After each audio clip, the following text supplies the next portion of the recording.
ক্ষমা করবেন সবাই। লঙ্কাকাণ্ডে রাম রাবণের যুদ্ধ শেষ প্রায়।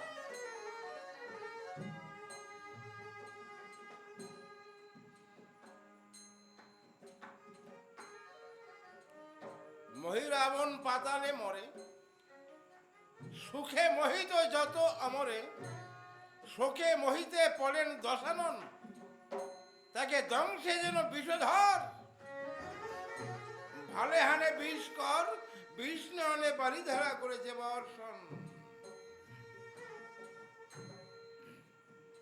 দশানন চিন্তা করছে, আজ আমি বড় অসহায়, আজ আমি নিতান্ত একা। একদিন সবই ছিল,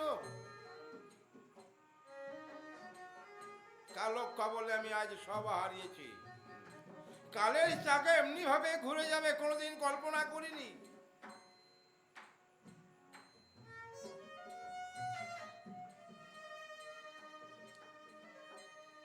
যে লঙ্কা পৃথিবীর মধ্যে সর্বাধিক মান পেত, যাকে স্বর্ণ লঙ্কা বলা হয়, যেখানে অসংখ্য বীরের জন্মস্থান, সেই লঙ্কা আজ মহা শ্মশান সমান। এই ভাঙা গোড়া খেলা কার হাতে চলছে? হে বিধাতা, তুমি তো একদিন এই লঙ্কাকে বিশ্বের শীর্ষস্থানে তুলেছিলে। সেই লঙ্কা কেন আজ এই মহা শ্মশানে পরিণত হলো? তোমার কি শেষ পর্যন্ত এই ইচ্ছা ছিল? হ্যাঁ, দারুণ বিধি।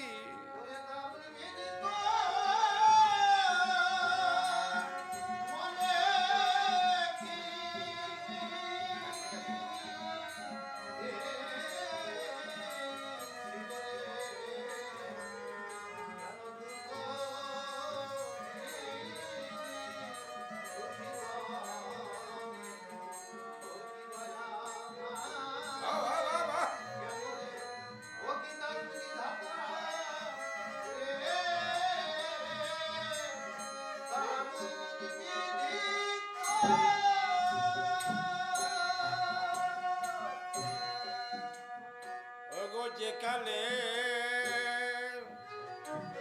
শুনিল রাবণ তার পুত্রেরই মরণ,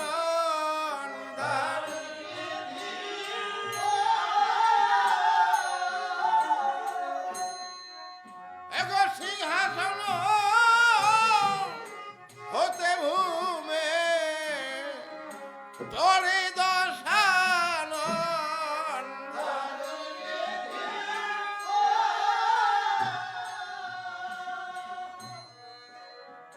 দুই পদ ও সিংহাসনে ভূমে দাস মুন্ড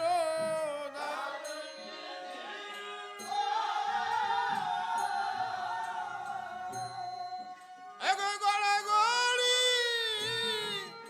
যাই যেমন রাবণ, ওই রাবতের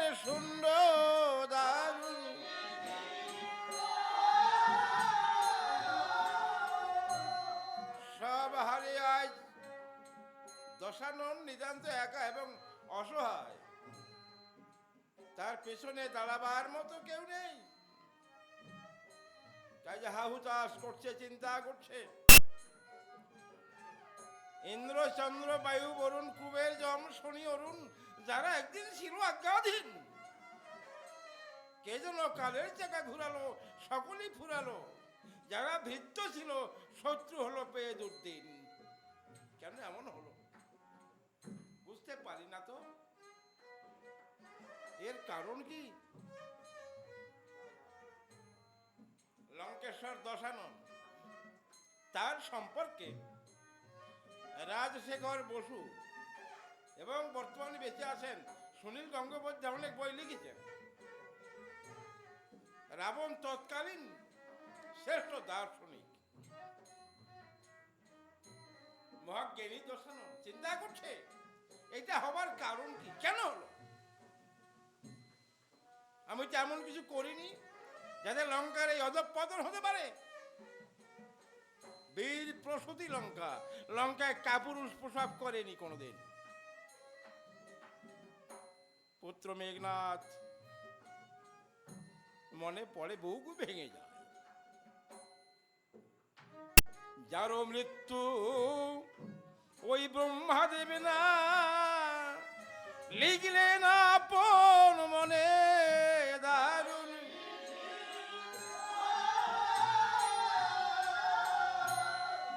হে নবুদ্র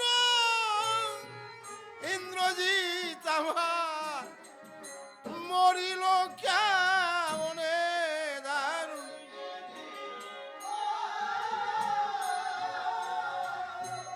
অকল্পনীয়, অপ্রত্যাশিত, যা ভাববার নয় তাই হচ্ছে লঙ্কায়। কেন হচ্ছে? আমার মন বলছে ওই হতভাগিনী শূর্পণখা, শূর্পণখায় যদি পঞ্চবটি না যেত আমি সীতা হরণ করতাম না। আর আমি যদি সীতা হরণ না করতাম লঙ্কার এই দুরবস্থা হতো না। আবার চিন্তা করছে দূর ছাই কি ভাবছি। এই লঙ্কাপুরে আমার আপন বলতে যদি কেউ থাকে তাহলে আমার বোন শূর্পণখা। আমি যেন ঘোর অন্ধকারে একজন পথ ভোলা পথিক, আমার বোন শূর্পণখা যেন একটা প্রদীপ দিয়ে আমাকে বলছে, দাদা যদি মুক্তির আলোক দেখতে চাও তাহলে আমার পেছনে পেছনে এসো। আমার বোন শূর্পণখা আমাকে একটা স্রোতের মধ্যে টেনে দিয়ে এনেছে। ছিল একটা ভাই যাকে সর্বাধিক স্নেহ করতাম, তাকে আমি সবার আগে রামরূপ কল্পবৃক্ষের মূলে বেঁধে দিয়েছি। আনমনা রাবণ ভাবছে, কার কথা ভাবছে? বিভীষণের কথা। ছিল একটা ভাই যাকে সর্বাধিক স্নেহ করতাম, তাকে আমি সবার আগে রামরূপ কল্পবৃক্ষের মূলে বেঁধে দিয়েছি।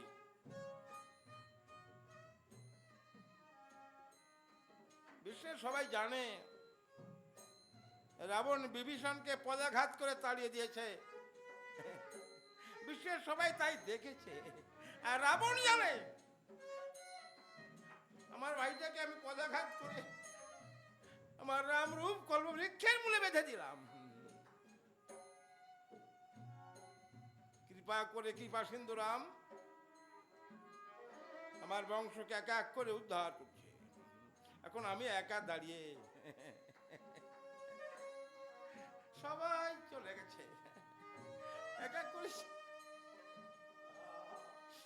সবাই চলে গেছে, আমি একা দাঁড়িয়েছি। পারের কান্ডারি রাম আমার পারের তরি নিয়ে আমার এই ঘাটে এসে আমাকে ডাকছে। আর বেশি বিলম্ব নেই তো, আমাকে তো যেতে হবে।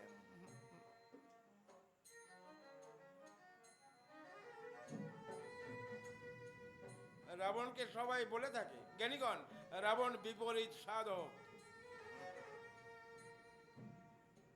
তার অন্তরে এক ভাব, বাইরে ভিন্ন ভাব।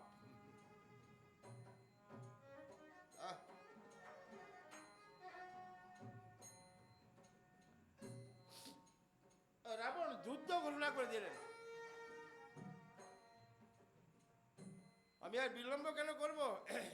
আমার পাড়ার কান্ডারি ওখানে দাঁড়িয়ে আছে, আমার বিলম্বের নাই প্রয়োজন। উনি যুদ্ধ ঘোষণা করে দিলেন। রণলঙ্কা বেজে উঠেছে লঙ্কা পরে। লঙ্কাটা এমন একটা অবস্থা হয়েছিল, রাবণ মহিষীগণ যার পুত্র যুদ্ধে যেত সেজন্য পুত্রহারা হবার জন্য তৈরি হয়ে থাকতো। যার স্বামী যুদ্ধে যেত সে বিধবা সাজবার জন্য তৈরি হয়ে থাকতো। জানতো রামসনে যে যুদ্ধে গিয়েছে আর আসবে না। রাবণ যখন যুদ্ধ ঘোষণা করে দিয়েছেন, অন্তঃপুরে রানী মন্দোদরী শুনেছেন, চিন্তা করছে এইবার সব শেষ হয়ে যাবে। তো রানী কিভাবে চলেছেন? হয়ে বিগলিতা কেশি, দ্রুত আসি লঙ্কেশি, ভাসি আখি জলে রানী বলে ধীরে চিনলে না রাম চিন্তামণি, অন্ধে যেমন চিনতে মনি, পারে না পাইলেও করো দলে।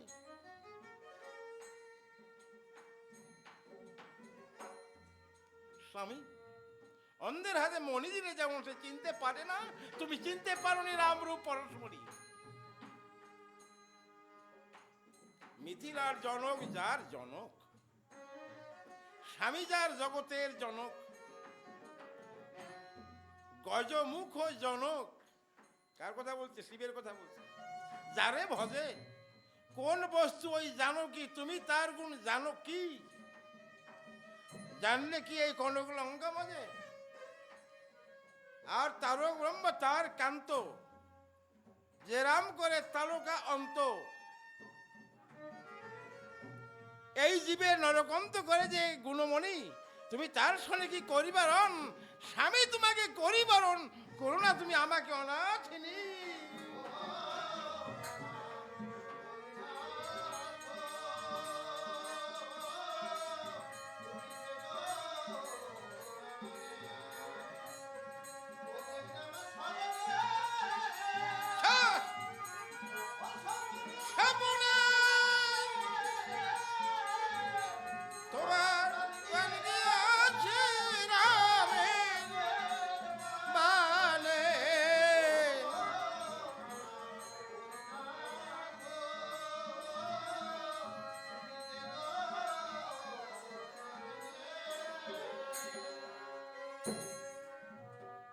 ক্ষমা করো, ক্ষমা করো নাথ, আমি ওগো ধরি তোমারই পায়ে, ওগো মরিতে পাষাণ কেন তুমি বেঁধেছ গলায়।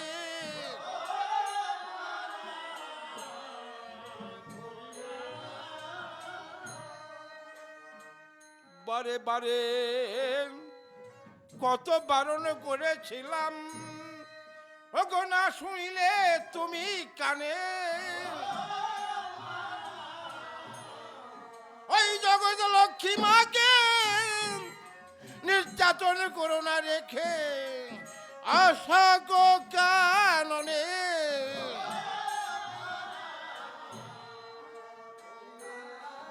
তোমাকে কতবার বারণ করেছিলাম নাথ, তুমি শুনলে না তো? তোমাকে কতবার বলেছিলাম, প্রভু তেজস্ব কোপং ভজস্ব ধর্মং। তোমাকে আমি বলেছিলাম তোমার এই কোপটাকে ত্যাগ করো, ধর্মকে ভজনা করো, তাতে কি হবে? কুলকীর্তি বর্ধনং প্রসিদ্ধ জীবেন সবান্ধবায়েত। যদি বন্ধু বান্ধবগণকে নিয়ে বেঁচে থাকতে চাও, প্রদীয়েতাং দাশরথী মৈথিলী, রাম করে সীতাকে অর্পণ করো। তুমি তো শোনোনি স্বামী, বোঝালে হিত বোঝ বিপরীত, কহিতে লাগে শঙ্কা। এগোবিনে জনক দুহিতে পারে কি দহিতে ওই হনুমান কনক লঙ্কা।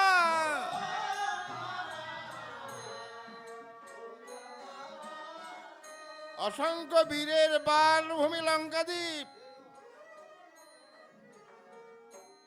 একটা বনের বানর এই লঙ্কাটাকে পুড়িয়ে গেল, ভাই কেউ তো ঠেকাতে পারোনি। যে লঙ্কায় কুম্ভকর্ণ ছিল, যাকে বলা হতো শুলি শম্ভু নিভ কুম্ভকর্ণ, তার বীরত্ব শিবের সমান। পুত্র মেঘনাদ যে ইন্দ্রকে বারে বারে পরাজিত করেছে। এত ছিল, কই কেউ তো ঠেকাতে পারোনি, হনুমান লঙ্কাটা পুড়িয়ে গেল। বলো, শুধু তাই নয়, আমি আর একটা কথা বলছি। স্বর্ণ এমন ধাতু যার রূপান্তর ঘটাতে গেলে শুধু আগুনের দ্বারা হয় না, কি করতে হবে? সোহাগা দিতে হবে। এই যে হনুমান কি সোহাগা এনেছিল যাতে সোনার লঙ্কা পুড়িয়ে গেল? রাবণ মনে মনে চিন্তা করছে, আমার জাত হবে, মনে হয় আমার যাত্রা শুভ হবে। আমি আর করছি ধীরে, আমি যে মহাযাত্রা করি, আমার সময় আমার মন্দোদরী আমার কাছে রামদত্ত গভীরভাবে বলবে মনে হয় যেন। আমি না তো মন্দোদরী, যদি কিছু বলতে চাও বলো। হনুমান কোন সোহাগা নিয়ে এসেছিল?